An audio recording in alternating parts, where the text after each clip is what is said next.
कहते हैं सियर वाला महाराज तो दिन भर बैठ कर कहीं ना कहीं का उपाय बताता रहता, सियर वाला महाराज तो कुछ ना कुछ बताता रहता। तो हम कहेंगे हमारे शिक्षक ने भी हमको ये बताया था, बेटा एग्जाम में ये वाला प्रश्न आ सकता है, तुम ये वाला याद कर लेना, ये उत्तर निकाल लेना उसका, ये वाला आएगा इसको देख लेना।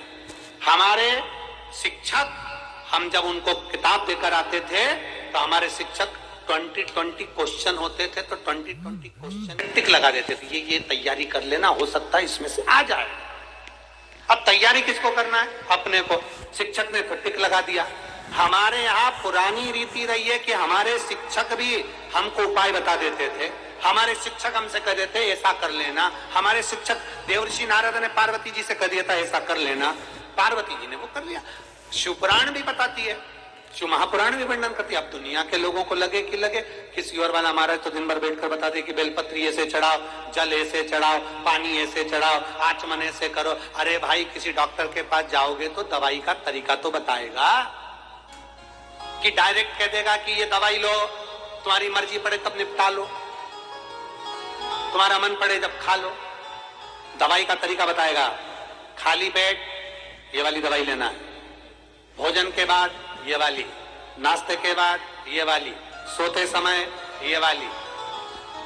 अब तुम सारी दवाई सवेरे के टाइम, रात की, दिन की, भूखे पेट, भरे पेट की, सब तुम एक बार में निपटा लो। तुम तो सब खा जाओ, पानी लेके बैठ जाओ लोटा में, और सब सुबह की, नाश्ते की, खाने की, रात्रि की, सोने के बाद की, सोने के पहले की, सब निपटा लो। और फिर डॉक्टर के पास 1-2 हफ्ते बाद जाकर के, मेरे को तो बिल्कुल आराम नहीं लगा सर, एकदम बिल्कुल आराम नहीं है, मेरे को बिल्कुल आराम नहीं। डॉक्टर साहब कहेंगे दवाई ली तुमने? हाँ दवाई तो ली, सब ली। हाँ मैंने जैसी लिखी थी वैसी ली ना। फिर मैं तो भोजन करने के बाद सवेरे से बैठ जाती थी, सब खा जाती थी। डॉक्टर हाथ जोड़कर कहेगा, अरे ओ जीजी मैं तेरे हाथ जोड़ूं, आज तो मेरे क्लिनिक पे आ गई, अगली बार मत आ, तू जा यहां से, तेरे बस की बात नहीं है। सब एक साथ खा गए। हाँ जब हमारे डॉक्टर दवाई का तरीका बताते हैं, सवेरे ऐसे खाना, शाम को ऐसे खाना, ऐसे पीना, ये करना, वो करना, ठंडे पानी से, गर्म पानी से, दूध से, बिना दूध के, भोजन के, नाश्ते के बाद ऐसे खाना, ठंडे से परहेज करना, चावल मत खाना, ये मत खाना, डॉक्टर भी हमारे यहाँ पर उपाय बताते हैं। तो शिव महापुराण में अगर कोई सियोर वाला महाराज उपाय बता दे तो तुम्हें क्या सोचना कि बेलपत्री कैसे चढ़ाना, जल कैसे चढ़ाना है, फुलेरा कैसे बांधना है, फुलेरे का फूल कैसे लगाना है, कनेर का फूल कहां लगाना है। फिर ये आपके ऊपर निर्भर करता है कि आप उसको कितना स्वीकार करते हैं। तरीके से अगर भगवान शंकर की आराधना करोगे तो मेरा ओघड़दानी, मेरा शंकर, मेरा त्रिकालदर्शी, मेरा कैलाशी, मेरा विनाशी, मेरा शिव तुम्हें प्राप्त जरूर होगा। वो छूटने वाला नहीं है, तरीके से अगर प्राप्त करो। अब लोग कहते हैं क्या होता है, पहले के लोग भी तो बेलपत्री चढ़ाते थे, पहले के लोग भी तो जल चढ़ाते थे, तो पहले के लोग भटकते भी बहुत थे।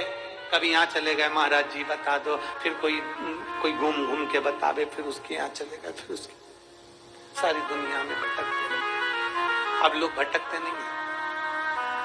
अब तो साइकिल चलाने वाला, सब्जी बेचने वाला भी बता के चले जाता है कि सारी समस्या का हल एक लोटा जल। आप किसी सब्जी वाले से कह दो, आप किसी सब्जी वाले से कह दो कि मुझे ये तकलीफ हो रही है, जैसे कह दो कि मुझे ये कष्ट हो रहा है, तो सब्जी वाला भी कह देता है, ए जीजी वो सियोर वाला महाराज बताता है सारी समस्या का हल एक लोटा जल। कितना बदल गया कल। पहले सब्जी वाला सब्जी बेचता था, अब हरतालिका तीज आती है, शिवरात्रि आती है, सावन का महीना आता है, सावन के महीने की सोमवारी आती है, शिवरात्रि आती है, सब्जी वाले के ठेले पे भी धतूरा बिकने लगता है। सब्जी वाला भी धतूरा बेच देता है। बदल गया। और हम तो बाबा के भरोसे चलते, हम तो बाबा के भरोसे चलते, ये दुनिया वाले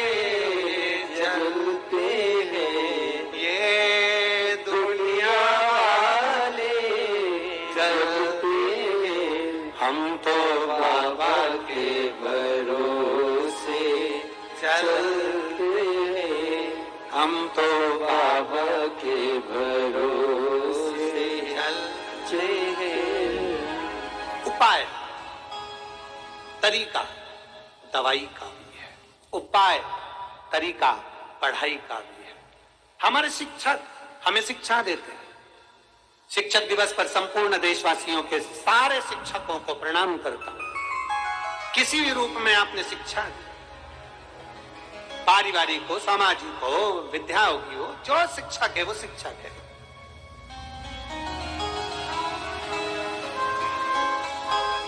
चार गुरुओं में तीसरे नंबर के गुरु हैं शिक्षा गुरु। प्रथम गुरु मां, दूसरा गुरु पिता, तीसरा गुरु शिक्षक और चौथा गुरु सतगुरु। चार गुरुओं में तीसरे नंबर के शिक्षक गुरु आते हैं। शिक्षक